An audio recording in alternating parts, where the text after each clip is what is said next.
What I've noticed is that there's a lot more separation anxiety, a lot more people calling me for recall because their dog's not coming back. Behavioural problems like with Angus, where they're overprotective of the parent because they've just spent so much time together. So I've had a lot more one-on-ones than I had before, and a lot more whispering for behavioural problems. And the walks are not as busy as they were, but they're different, slightly different.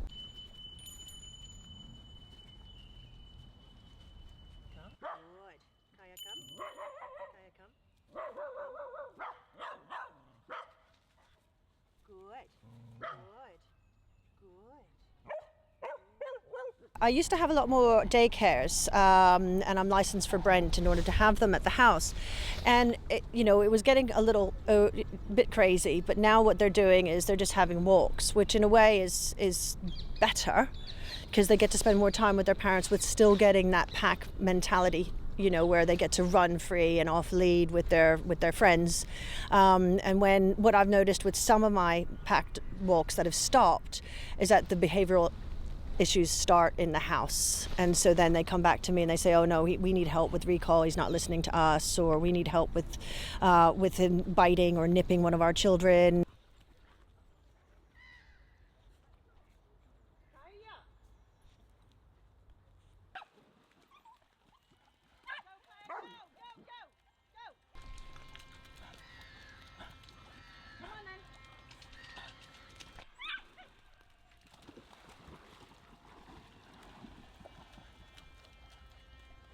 Come spring, it's going to be very interesting in the parks with all the dogs wanting to be alpha and all the parents being overprotective of their dogs and not having it be used to being a dog.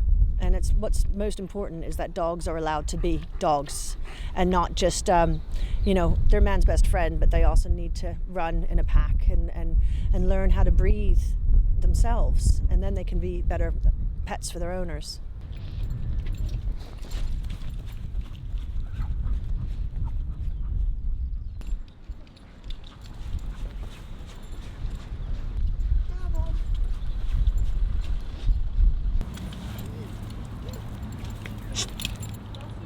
Good boy. So dog jogging is taking advantage of two things. If you like to exercise and you have a dog, put them together. I mean, whether it's about saving time or whether it's just wanting to spend time with your pet and, like I said, get exercise at the same time. But the reason it's become popular, I think, is because obviously recently there's a lot more people exercising than there used to be. People have set out more specific times. So I think that people have realized that they can, in that short window that they have to exercise, they can do two things at the same time.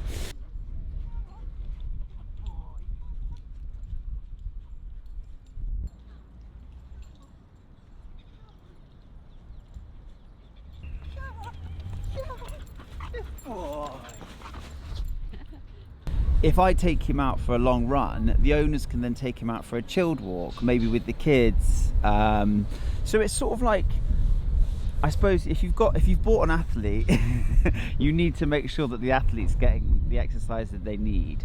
And I think that a dog jogger can come in quite a short space of time and help you calm your dog. Sit, stay, look at me.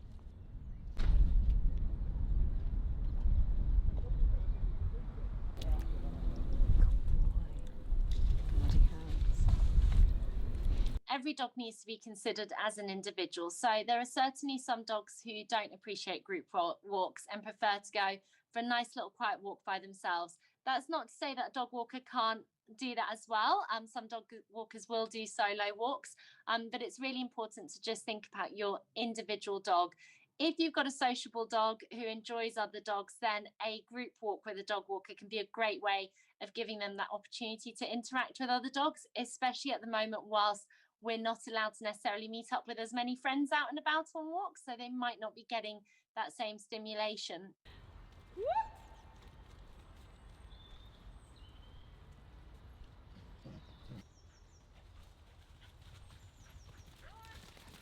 But if it's likely that they're going to be going back to work once lockdown's over, and then be utilizing dog walkers at that time, then ideally try as much as possible to keep the same routine even whilst you're at home, so then there aren't as many changes happening all of a sudden when you do go back to work. So that's another definite benefit to it. If it's a service you're going to need in the future, try and keep it as part of your dog's routine even now.